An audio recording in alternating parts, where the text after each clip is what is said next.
네, 안녕하세요. 루루 채널의 루루입니다. 오늘은 좀 정치 관련주, 뭐 이제 정책이나 이런 쪽으로 해가지고 보통 종목을 좀 잘 말씀을 안 드렸는데 이거 하나는 좀 말씀을 드리려고 해요. 우선 종목은 프롬파스트라는 곳이고, 이거는 어느 대선 주자에 따라서 움직이기보다는 정책 쪽이라고 보시면 될 것 같아요. 정책주 같은 경우에는 대체로 이제 아직 대선 주자가 나오지 않았기 때문에 사실상 뭐 원래는 이제 정책주 같은 경우 보면은 일자리가 있고요. 뭐 일자리 저출산 그러고 뭐 경제 부분 뭐 등등 되게 많아요. 근데 매번 나오는 게 일자리랑 저출산, 경제 이거는 언제나 나왔죠. 지금까지 많이 나오던 테마들이었어요. 근데 이번 대선 같은 경우에는 조금 재밌어 보이는 게 좀 새로운 정책주가 하나 나올 수도 있지 않을까 싶습니다. 지금 부동산 문제나 뭐 이제 균형 발전 이런 이야기가 굉장히 많이 나오잖아요. 우선은 제가 이걸 말씀을 드리고 갈게요. 정치 부분이다 보니까 이거는 생각하는 뭐 이제 견해나 이런 게 다 다를 거예요. 그래서 제가 말하는 게 답도 아니고 저는 정치에 뭐 어느 쪽에 속한 그게 아니고 그 안에서 이제 그분들이 말씀하시는 부분에서 돈이 될 만한 게 뭐가 있을까 저는 그걸 더 많이 보는 사람이다 보니 솔직히 그분들이 어떤 방향으로 가든 그렇게 크게 신경 안 씁니다. 저는. 자, 그러니까 너무 뭐 한쪽에 치중됐다 뭐 이렇게 생각을 하실 필요는 없을 것 같아요. 자, 우선은 이제 대선이 뭐 그렇게 많이 남지 않았죠. 이게 5월이니까 뭐 이제 키케야 아직 1년이 안 남았어요. 근데 아직 대선 주자가 딱히 나오진 않았어요. 뭐 지금 여당에서는 이재명 주자가 이제 굉장히 이재명 이제 높게 나오고 있고, 그리고 윤석열 전 총장 같은 경우도 지금 야당에 이제 들어가진 않았지만 아직 뭐 정치를 한다고 정확하게 얘기는 안 했지만 거의 하는 식으로 나오긴 하고 있어요. 뭐 기사나 이런 걸 보게 되면은 거기서도 지금 1위. 자, 이분들이 말하는 거와 이제 지금 꽤 많이 말하는 거에 따라서 이제 주식 종목들이 굉장히 크게 움직이고 있죠. 자, 그리고 또 한 가지는 지금 야당의 당대표가 지금 이준석이 될 가능성이 굉장히 높아 보여요. 이게 내일이잖아요. 그래서 이제 전반적인 야당으로 이제 이준석이 자리를 잡게 된다면은 이제 야당도 좀 정리가 되고 그러면은 윤 전 총장 같은 경우에도 어느 쪽으로 갈지 뭐 아니면 정치를 할지 안 할지 정확하게 이제 좀 답변이 나오지 않을까. 아마도 한 이번 달 내로 정리정돈이 좀 될 것 같습니다. 그 뒤부터는 나올 수 있는 거는 대선 주자가 이제 결정이 돼 버리면은 그때까지는 결정 전까지는 대부분 인맥주가 가기는 해요. 이 대선 주자와 학연이 있고 지연이 있고 뭐 파평윤시다 뭐 이런 식으로 인맥주가 아무 이유 없이 그냥 달립니다. 근데 대선 주자가 결정이 되면은 그분들이 하는 말, 나는 뭘 하겠다, 정책이 어떻고, 방향이 어떻고, 어떻게 이끌겠다, 이런 내용들을 말하는 거에 따라서 이제 정책주들이 움직이게 됩니다. 그래서 정책주들이 아직은 크게 안 움직였어요. 보면은 이제 공무원 쪽이 뭐 일비스 이런 거 보면은 조금 올라오긴 했죠. 뭐 일자리도 있고, 아가방은 다른 걸로 한번 튀었던 걸로 기억을 이게 아마 중국 산하 정책 이제 그게 있었어가지고 이것 때문에 잠깐 쳤는데 사실상 얘도 크게 안 쳤습니다. 보통 이렇게 연도로 보게 되면은 11년도 굉장히 크게 쳤었고, 그리고 16년도 이때 좀 많이 쳤었죠. 대체로 전부 다 이걸 다 쪼개서 보게 되면은 다 똑같진 않은데 거의 다 대선 앞에서 전부 다 튀게 됩니다. 얘도 한때 그때 쳤었는데 얘도 보면은 17년도 이때였죠. 이게 대선 때일 거예요. 월로 보게 되면은 언제나 튀는 시기들이 12년도 튀고 그 다음에 17년도 이렇게 튀고 그 다음에 이제 꿈틀거리고 그 다음에 뭐 또 대선 시작하면은 이제 튀겠죠 당연히. 자, 이런 식으로 지금 대선 때마다 나오는 테마들이 있어요. 뭐 뻔하죠. 그냥 일자리 너무 뻔하다 보니까 계속 나오는 애들인데 그래서 5년마다 이제 뭐 월드컵처럼 하는 그런 플레이라고 보시면 될 것 같아요. 근데 제가 보는 거는 지금까지 이렇게 매번 해왔던 거 미리 이미 선점해놓고 이렇게 했으면은 먹을만한데 미리 해왔던 게 아니고 세종시 쪽으로 좀 보고 있습니다. 먼저 왜 이쪽으로 보는지 먼저 말씀을 드릴게요. 자, 세종시로 국회의사당을 갖다 이전한다는 내용은 들어보신 적 있을 거예요. 국회 이전을 하기 위해서 이미 예산을 확보를 해놨어요. 예산은 이미 확보가 됐고 그것도 확정이 됐고요. 그 다음에 가는 것도 다 확정이 모든 게 다 됐어요. 단 뭐냐, 그 마지막 절차인 국회법 개정이 필요합니다. 근데 이제 국회법 개정을 하겠다고 계속 딜레이 하다가 결정이 안 돼가지고 좀 많이 딜레이가 됐어요. 근데 이번 상반기, 그러니까 6월이죠. 지금 현재 6월까지는 이거를 해야 된다. 통과를 시켜야 된다. 이후로 가게 되면은 대선 나오고 하면은 전반적으로 좀 복잡해지니까 오히려 정치적으로 이용만 당할 수 있으니까 그 전에 처리를 해달라는 게 충청도의 입장입니다. 자, 근데 반대로 생각해 보면은 그걸 정치적으로 이용할 수 있다라는 거는 만약에 6월에 정리가 안 된다. 그럼 그 이후부터는 이 대선 주자가 충청 표를 얻기 위해서 세종시 국회법 통과 뭐 이런 걸 갖다 한마디씩 던져줄 수가 있죠.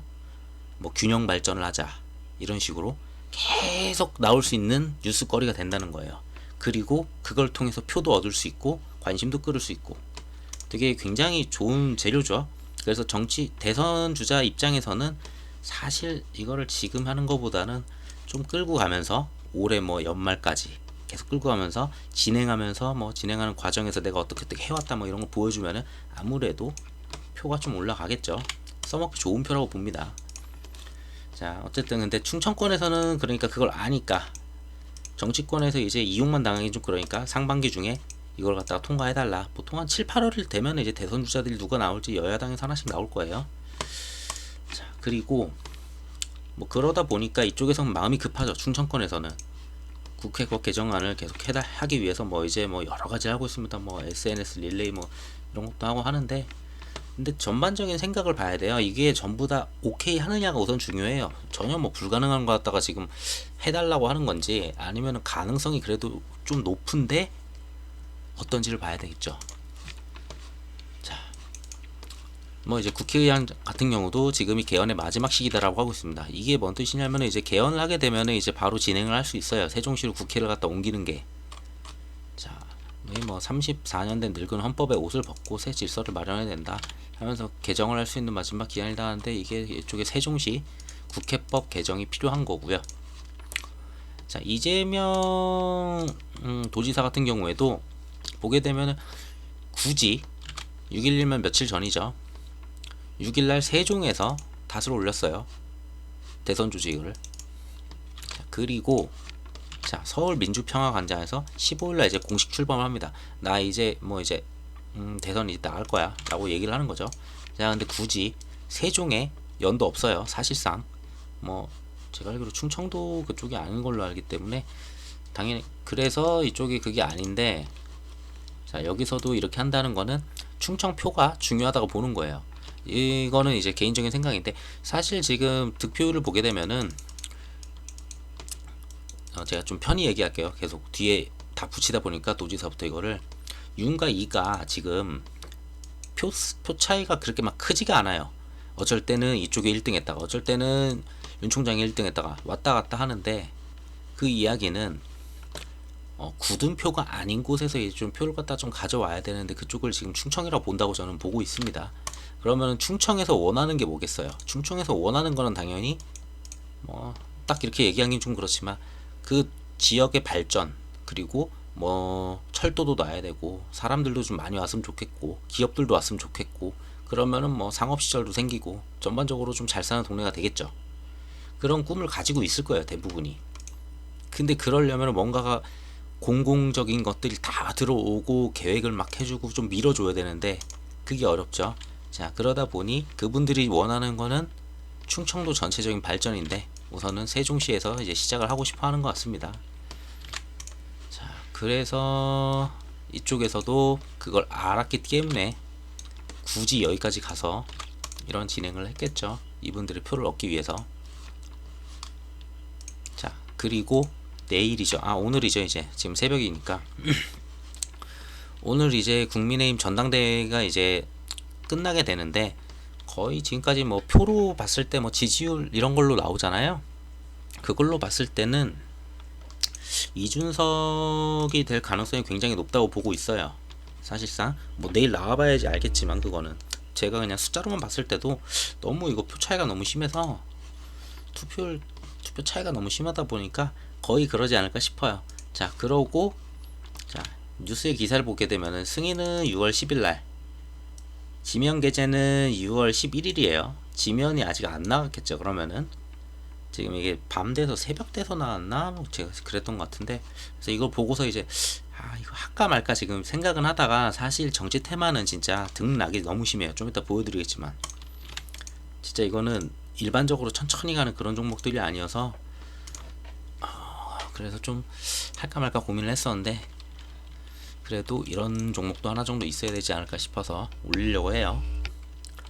자, 뭐냐면은 이준석이가 이제 내일 당대표가 된다고 해요. 만약에 뭐 제가 봤을 때 가능성이 높다고 보는데, 자, 국회 세종의사당 설치에 찬성 입장을 표명했다고 합니다. 지금 이재명 같은 경우에도 찬성을 한다고 했습니다. 그 세종시로 국회, 이거는 뭐 뉴스 좀 찾아보시면 있을 거예요. 제가 그 뉴스를 안 가져왔네. 국회의사당 세종 이쪽에 진행을 하는 부분을 찬성한다라는 부분도 있고, 자, 그리고 뭐 여당이 먼저 세종으로 옮기는 그런 안을 가져왔기 때문에 당연히 찬성을 하고 있어요. 단지 여당이 지금 좀 무리하게 밀 수가 없는 이유는 세종 뭐 특별공금이나 이런 부분들에 의해서 이대로 밀어붙이면은 더 표를 잃거나 욕을 먹을 수도 있기 때문에 강하게 드라이브를 못 걸고 있어요. 자, 근데 야당도 그걸 알지만, 그래서 야당에서도 먼저 그렇게 굳이 그거를 밀어붙일 필요가 없었는데, 자, 이준석이가 당대표가 되자마자 진행하려고 하는 부분이 있습니다. 자, 여기 야당의 새 리더십은 자, 이쪽에 달려있다. 세종의사당 설치에 달려있다. 자, 국회법 개정안이 처리 중이고, 이게 이제 어떻게 진행되느냐, 얼만큼 잘 밀어붙이고 뭐 그런 그림을 그려내겠죠. 당연히 뭔가를 해내야 되니까. 그러면은 충청의 표가 어디로 갈지는 좀 보일 것 같습니다. 뭐 굳이 이걸로 표가 간다 안 간다는 좀 그런데, 우선 이쪽을 생각해보면은 이분들의 생각은 충청에다가 세종의사당이 놓는 게 사실상 비효율이라고는 얘기를 해요. 비효율이라고는 알지만 이거를 계속 진행하는 이유가 있겠죠. 자, 그러면은 어디까지 설명했어? 우선 내용은 그래요. 지금 윌비스 이런 애들은 이렇게 언제나 올라갈 수 있었던 게 이유가 딱 하나가 있어요. 여당 대선 주자, 야당 대선 주자, 뭐 이외의 대선 주자들이 쭉 나오죠. 근데 대선 주자들이 나오면 언제나 하는 정책, 공약이 있어요. 일자리. 그렇기 때문에 때가 되면은 꼭 떠줍니다. 그 때가 되면은. 그리고 그러니까 여야가 둘 다 같이 말할 수 있는 그런 정책이어야 돼요. 한 명만 말하는 그런 정책은 매년 매 5년마다 이렇게 돌아올 수가 없어요. 자, 그리고 여야도 이야기를 하고 당에서도 뭐 대부분 수긍을 하겠죠. 그런 정책들인데, 그런 정책은 지금까지 뭐 일자리, 그리고 저출산, 언제나 나오는 게 저출산이죠. 저출산, 그리고 그 있었죠. 뭐 경제 부분 쪽, 뭐 기업들, 뭐 많죠. 근데 이번 같은 경우에는 좀 보궐선거 때부터 약간 분위기가 좀 심상치 않죠. 자, 부동산이라는 게 있어요. 부동산에 대해서 지금 굉장히 사람들의 시선이 많이 가 있어요. 지금 많이 보고 있고, 여기에 대해서 정책을 어떻게 내놓느냐에 따라서.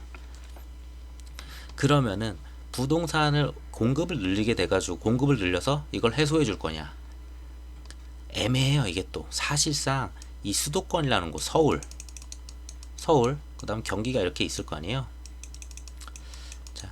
자, 이런 식으로 있는데 이 안에다가 공급만 때려 넣는다고 해서 갑자기 가격을 낮춰주고 그러면은 표가 생길까요? 그거는 이제 주택을 가지지 않으신 분들 입장에서는 표를 줄 수가 있어요. 당연히 공급을 늘려준다면. 근데 반대로 주택을 가지신 분들 입장에서는 공급이 들어와서 내 집값, 내 자산을 자산 가격을 낮춰버리는 그런 행위가 난다면 절대 그거를 표를 줄 수가 없겠죠. 자, 그러니까 이게 되게 그분들 입장에서는 딜레마일 거예요. 어느 표가 더 득이 되느냐, 어느 표가 더 맞느냐를 봐야 되겠죠. 당연히. 자, 그러면은 가장 좋은 대안은 하나 있죠. 자, 여기 세종이라는 곳이 있어요. 이미 세종에 국회의사당 만들겠다도 다 됐고, 뭐 예산도 다 됐고, 확정도 했고, 오로지 이제 국회법 개정만 하면 되는 상황이에요.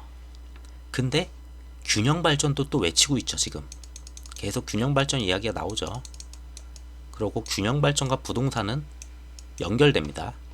근데 부동산을 잡기 위해서 공급만 때려 넣는다? 뭐 세금만 때려 넣는다?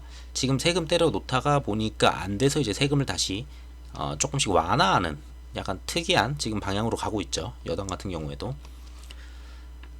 그러면 가장 좋은 거는 세종을 균형 발전으로 올려서 국회 예산을 만들고 여기다가 뭘 하고 여기 철도를 지어주고 뭘 해서 여기를 키우겠다 하면서 이쪽에 공급은 때려 넣을 수 있겠죠. 왜?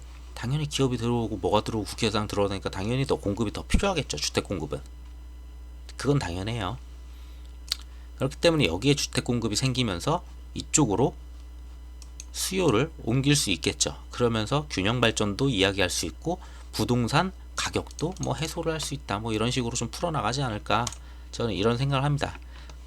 이번에는 지금까지는 일자리, 뭐 저출산, 경제 이야기가 나왔다 하면은 이번에는 대선에서는 나올 수 있는 게 가장 큰 게 부동산 어떻게 할 거냐, 균형 발전 어떻게 할 거냐, 지방의 그 침체된 그거 어떻게 할 거냐, 이게 좀 화두가 되지 않을까 싶어요. 그 가장 큰 대안이고 가장 거의 고점까지 다 와 있는, 그리고 재료도 가장 대선 주자로서 이걸 재료 삼기에도 표를 가져오기에도 가장 내용이 좀 괜찮다고 봅니다. 자, 그래서 그 중에서 봤던 게 이유는 되게 간단해요. 푸른파스트도 세종시 근처에 있다는 이유? 사실상 세종시에 국회의사당을 만든다고 해서 뭐 건설주가 오른다 이것도 아니죠. 뭐 얼마나 된다고 그 금액이. 그렇기 때문에 그 근처에 토지, 그리고 본사, 그리고 공장, 뭐 이런 부지를 가지고 있는 그런 곳들이 이제 오릅니다. 뭐 부산에 이런데 공항 짓는다고 할 때도 그렇고 제주도에다가 이 공항 짓는다고 할 때도 그렇고 전부 다 그 옆에 있는 회사들이 오르거든요. 자, 그러면은 몇 가지 회사가 있어요. 예전에는 회사가 좀 많이 있었는데 지금은 거의 움직임으로 봤을 때 관련주로 한 3개 정도 보입니다. 푸른파스트, 그리고 유라테크, 얘가 거의 2등주죠. 일봉으로 보여드릴게요. 자, 일봉으로 보게 되면은 앞전에 한 번씩 이렇게 2번은 튀었어요. 이때까지만 해도 유라테크도 잘 갔었는데 요즘 들어서 좀 못 가고 거래량도 지금 안 나오는 편이에요. 이번에도 한번 이때 튈 때는 나왔었는데 안 나오고 있죠. 그리고 대주산업, 얘는 뭐 3등주이긴 한데 얘도 거래량이 뭐 그렇게 이때는 나왔었는데 여기서 이제 안 나오기 시작합니다. 이것도 약간 지금 돌파를 못 하고 있어요. 얘가 지금 이제 전 3등주라 보고 있고, 그러다 보니까 가장 거래량도 많아야 되고 뭐 시총도 좀 낮아야 되고 유통 비율도 좀 괜찮아서 움직임이 좋으네. 푸럼 같은 경우에는 앞전에 남들 나올 때 똑같이 나왔어요. 이때 완전히 대장을 먹었고 이번에 또 제대로 움직이면서 계속 돌파가 나오고 있는 상황입니다. 자, 뭐 오늘 빠진 이유는 있어요. 오늘 같은 경우에는 얼추 뭐 이제 저가가 이제 마이너스 8%까지 갔었는데 이거 8%간 이유는 원래는 이게 윤석열 관련주는 아니에요. 근데 지리상, 그리고 윤 총장이 이제 시작을 하게 된다면 뭐 충청 대망론 이런 게 있다 보니까 춘천도 관련으로 봤을 때 그냥 기업의 대표되는 약간 그런 느낌을 이제 조금씩 가져오기 시작했어요. 그걸로 근데 뭐 오른 건 아니고요, 지금까지는.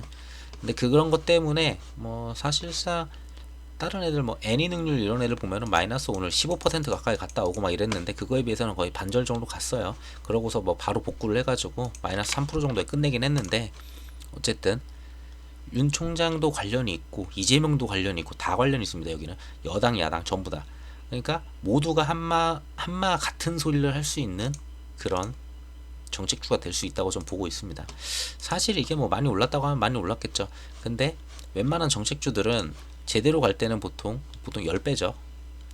지금까지 앞에서부터 충청도 이야기 나올 때부터 충청도 뭐 국회의사당 하겠다 이렇게 쏠 때 얘기가 흐지부지 하다가 또 국회에서 뭐 할 때 흐지부지 하다가 이번에 세 번째 돌파를 하게 되면서 이제 이 박스권을 돌파를 했죠. 그리고 다음 박스권에 논하했는데 좀 오래 안 걸렸어요. 이번에 또 올라갔죠. 해서 지금 오늘 이런 자리 부시지 않았고, 자, 이러했던 자리 바로 닫자마자 바로 올렸고, 자, 누가 올렸냐면은 오늘도 이제 외국인 뭐 이제 기관 이런 쪽으로 사모투자 좀 들어왔네요. 뭐 이런 식으로 3호 지금까지 단 한 번도 안 들어왔었어요. 언제 들어오지 하고 노려봤던 건진 몰라도 3호가 뭐 굳이 여기 손댈 이유는 없었는데 뭐 들어오더라고요. 해서 여기부터는 그러니까 등락이 굉장히 심해요 사실. 분으로 보게 되면은, 그래서 제가 이걸 종목을 할까 말까 했었던 이유가, 오픈으로 보자. 너무 크다. 뭐 이게 크다고 하긴 또 그런데, 안 보여 이거. 이거 어떻게 해야지 보일까? 이거를 제가 이거를 잘 안 쓰다 보니까 한 이 정도에서부터 할게요. 뭐 한순간에 나락갈 때는 거의 한 10% 가까이, 10% 가까이 빠졌죠. 그러니까 뭐 움직임이 이렇게 솟구칠 때도 한번 솟구치면은 27%, 그 다음에 내려올 때는 뭐 11%, 그다음 또 올라갈 때도 11%, 그다음 뭐 조금 내려갔다가 또 올라갈 때 여기까지 12%, 그다음에 뭐 한 번 하루 만에 나락갈 때도 거의 뭐 여기까지 간 거야, 여기까지 간 거야. 나락갈 때도 뭐 11%. 그러니까 굉장히 좀 이동이 좀 심하긴 합니다. 좀 심하긴 해서 이게 제가 이거를 말씀을 드릴까 말까 했었던 부분인데, 근데 우선은 시총이나 이런 부분들이 전반적으로 좀 괜찮고 내용이 좀 괜찮아서 정말 이제 대선 주자들이 나오면서 정책적으로 화두가 될 수 있는 그런 부분이고, 대장이 일자리나 무슨 다른 정책들은 종류가 굉장히 많아요. 이미 일자리 관련도 너무 많다 보니까 다 같이 오를 수도 없고, 그 종목들이 여러 개면은 순환을 하거든요. 얘가 대장했다가 얘가 대장했다 얘가 대장했다 다 순환을 때리기 때문에 하나가 집중적으로 오르기가 솔직히 어려운 현상이에요. 근데 여기 같은 경우에는 지금 종목 3개 정도 보이는데 3개 중에서 거의 대주는 솔직히 나락이라고 좀 보고 있고, 유라하고 지금 풀엄인데 풀엄이 확실히 세력이 남아있고 여기를 갖다가 많이 만져주고 있습니다. 그리고 시총을 보셔도 오늘 기준으로 753억인데 유통 비율 한 60%죠. 6, 7이 42 때리면은 대충 420억에다가 조금 50억 하면 한 430억? 에서 440억 되겠네요. 유통액이. 솔직히 430억이면은 이미 굳혀있는 물량들과 가져간 물량들 계산 때리면은 정말 이거 날라다닐 수 있는 종목이에요. 예전에 제가 정말 예전이죠. KCT 말씀을 드린 적이 있어요. KCT를 제가 영상을 찍을 때 언제였지? 이때쯤이었을 거예요. 4,000원대쯤. 이때 한 4,000원대쯤이었을 거고, 지금 가격의 절반보다 조금 덜 하니까 얼추 그때 당시에 제가 기억하기에는 그때도 시총이 700억 정도 됐어요. 그러다 보니까 유통 비율이 요 정도 나오니까 이거는 뭐 한 300억, 400억이면 움직일 수 있는 종목이다. 솔직히 그런 종목들이 잘 튑니다. 튈 때 이렇게 시원하게 튀어주고, 자 이때야 뭐 이슈가 없었죠. 12DC 이슈가 없었고 다시 이슈가 점점 붙으면서 점점 이제 기간 얼마 안 남긴 했어요. 얘도 뭐 여름에서 연말 사이에 크게 갈 놈이긴 한데, 어쨌든 이게 굉장히 중요하긴 해요. 시가총액과 유통비율, 그걸 보고 종목 특성이나 특징이나 이런 걸 봤을 때는 대장으로는 저는 얘가 괜찮아 보이고요. 왜 얘를 꼽았는지는 말씀을 드렸지만, 앞전에 제가 다른 영상들 찍었을 때는 재무적인 거나 아니면은 시장의 흐름, 그 산업의 흐름 뭐 그런 것 때문에 이제 고르니까 좀 그게 말이 됐는데, 이런 정치 이런 거는 어느 날 갑자기 뭐가 안 되거나 뭐 대선 주자가 뭐 헛소리를 한다거나 이런 경우가 분명히 있어요. 그렇기에 오르락 내리락이 굉장히 큰 거예요. 이런 게 진짜 너무 크다 보니까 이거를 이해 못 하시고 못 버티시는 분들 분명히 있어서, 자, 이런 경우에도 여기서부터 지금 며칠 만에 내려온 게 22% 내려와요. 자, 하루 이틀 3일 4일 5일 만에 22% 날라가죠. 자, 오를 때도 요 정도부터 볼까요? 오를 때도 뭐 한 32%씩 이렇게 올라요. 자, 근데 이거는 그래서 비중은 이제 본인들이 알아서 이제 생각하시고 하셔야 되는 부분은 맞는데, 개인적으로는 뭐 그렇게 큰 비중을 하라고 권유드리고 싶지 않고, 큰 비중을 하기에는 리스크가 너무 크죠. 네, 그래서 오늘은 이 정도 말씀을 드리려고 합니다. 향후 좀 기대되는 부분은 이준석이가 이제 당대표로 이제 올라가고, 자, 국회법 개정안을 어떻게 처리하는지 정말 충청권에서 원하는 대로 6월 임시국회에서 이거를 처리해 주는지 볼만할 것 같고요. 점점 이게 처리가 되거나 아니면 처리하려는 그런 언행, 말 한마디만 나와도 주가가 날아다니니까. 자, 하지만 그걸 이용해서 6월에 좀 안 하고 뭐 7월에 하겠다, 8월에 하겠다 좀 딜레이 조금 시켜가면서 진행을 할 수도 있고요. 한 가지 약간 변수가 있다면은 윤석열 전 총장 같은 경우에 이제 오늘 오늘 그게 있었죠. 수사가 들어갔죠. 공수처에서. 자, 수사를 착수했다고 하는데 뭐 수사를 한다고 해서 무조건 이게 뭐 터져서 나오는 건 아니니까. 자, 여기에 대해서 대처를 안 할 리도 없고요, 당연히. 자, 그리고 공수처가 없는 것도 공수처가 없었다가 갑자기 생긴 것도 아니잖아요. 어쨌든 저거는 변수가 될 수 있는 부분이에요.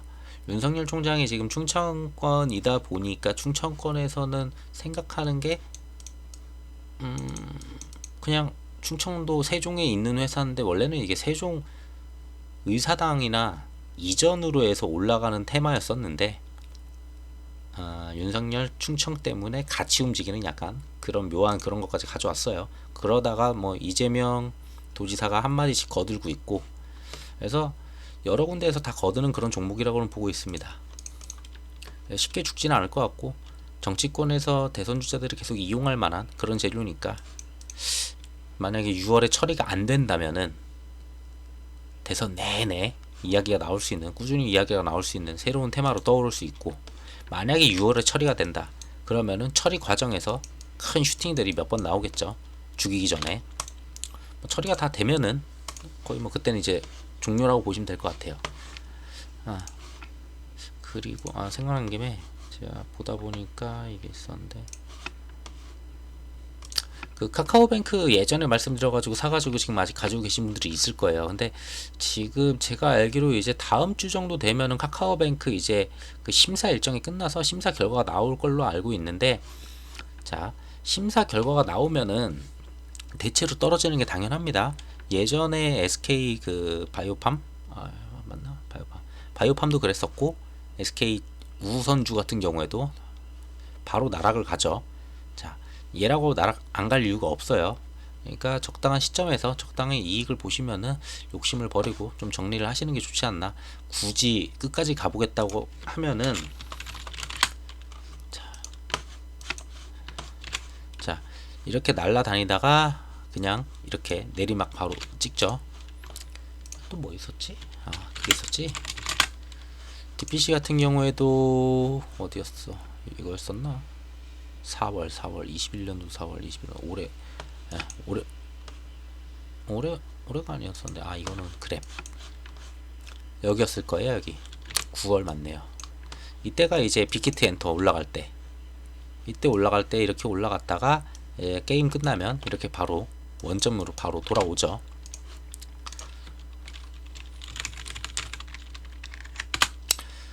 얘 같은 경우에도 이 슈팅은 상장 때문에 이루어진 슈팅이에요. 상장 기대감으로. 그러면은 뭐 원점까지 안 온다 하더라도 어느 정도는 내려올 수 있어요. 그래서 여기서 더 오른다 해봤자, 제가 봤을 때 끽해봐야 더 올라봐야 요거 한번 뚫지 않을까 싶은데, 요 정도면은 그냥 적당한 수준에서 조금씩 뭐 나눠서 챙기시더라도 챙기시는 게 낫다고 봅니다. 어디 댓글에서 이거 적으신 걸 봐가지고 제가 기억이 나서. 그리고 지난번에 제가 말씀드렸던 이거 현대바이오랜드 같은 경우에 내일이면은 코스닥 150에서 이제 퇴출이 돼요. 그러니까 편출. 그러니까 지수 지금 공매도를 칠 수 있는 것들이, 공매도 대상이 코스피 지금 200하고, 그리고 코스닥 150이죠. 코닥 지금 이 총 350개 종목에 대해서만 지금 공매도가 허용이 되고 있어요. 자, 그러면은 이 150 종목에 지금 있었던 현대바이오랜드가 여기서 아웃이 된다면은 더 이상 공매도를 때릴 수가 없습니다. 그러면은 쇼커버링이랑 들어오겠죠. 다시 매입을 해야 되겠죠. 근데 만약에 주가가 안 오른다면은 굳이 매집을 안 하겠죠. 천천히 나중에 매집해도 되는데, 나중에 내 주가 내려갔을 때 사도 되는데, 근데 뭐 시장 상황이나 여건을 봤을 때는 주가가 오를 수밖에 없는 구조라고 저는 보고 있고, 자 그러면은 이거는 쇼커버링 들어올 거예요. 뭐 단기간에 들어올지 어떻게 들어올지 모르겠어요. 오늘 종가 부분에 동시 효과에서 한 17만 주 거래된 게 있는데, 그게 지금 약간 조금 거슬리긴 해요. 그런 식으로 갚아버리면 재미가 없어지는데, 자 그래서 공매도 한번 정도가 어느 정도 되는지 보려고 가져왔는데, 지금 앞전에 보면은 지금 뭐 21년도 3월 이럴 때 보면은 얼추 13억 뭐 13억대 이렇게 쭉 있어요. 근데 뭐 공매도가 안 될 때잖아요. 뭐 소액으로 뭐 몇 주 되지도 않은 공매도, 움직이지도 않죠, 공매도 금액이. 자 그러다가 이제 공매도가 풀립니다. 5월 3일부터 공매도 풀리자마자 미친듯이 공매를 때려요. 150억, 190억, 260, 270, 270, 290, 300억, 330, 350억 계속 때리죠. 매일 때렸어요. 그래서 거의 한 550억까지 쳤다가 최근에 이제 편출되기 직전인 거를 이제 알죠. 얘네들도 알다 보니까 이제 슬슬 많이 안 때리고 있어요. 여기서 500 넘는다. 530, 520, 520, 540, 40, 20, 10. 뭐 여기는 이제 까봐야 되겠죠. 이거 다음 주 월요일 나올 거예요. 월요일 아침이면은. 어차피 공매도는 이때까지가 끝이라는 거. 11일까지 끝. 더 이상 공매도를 못 칩니다. 그러면 이 금액에 대한 공매도는 갚아야 되겠죠. 어떻게든 주가를 밀더라도 이제는, 지금까지는 공매도로 눌러서 밀었는데 공매도가 없으니까 현물로 밀어야 되겠죠. 그렇다고 옵션으로 밀 수 있는 그런 종목은 아니죠. 얘가 그렇게 규모가 큰 애가 아니니까. 그러니까 현물로 밀어야 되는데 현물을 얼마나 가지고 있을지 모르겠어요. 외국인 비율로 볼까 한번.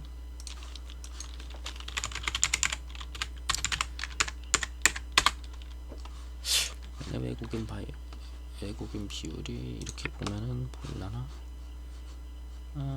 이렇게 봐야 되나? 여기구나. 자, 외국인 비율이 오늘 좀 많이 샀어요. 지금 이거 갚으려는 거예요. 지금 지금 마음이 급해요. 다들 전반적으로. 외국인이 지금 최근 계속 꾸준히 사죠.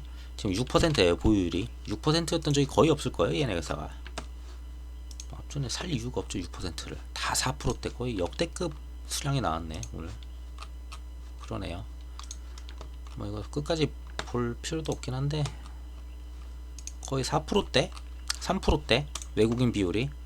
근데 외국인 비율이 최초인지 모르겠어요. 저 이거 앞에까지 확인 안 해봐서. 최초로 어쨌든 제가 본 걸로는 6%를 넘겼네요. 드디어. 그래서 얘 같은 경우는 제가 종목 볼 때 보는 게 있는데 241선을 좀 같이 보기는 해요. 자 1번을 해가지고, 자 지금 여기 검은 색깔 선이 보이실 거예요. 이렇게 날아가는 거, 이렇게 날아가죠. 날아갔다 지금 떨어지죠. 자 근데 이렇게 241선을 뭉개면서 내려올 때는 솔직히 저는 좀 매도가 맞다고 보고는 있어요. 좀 그러니까 중장기로 봤을 때 보통 한 6개월 이렇게 보면은.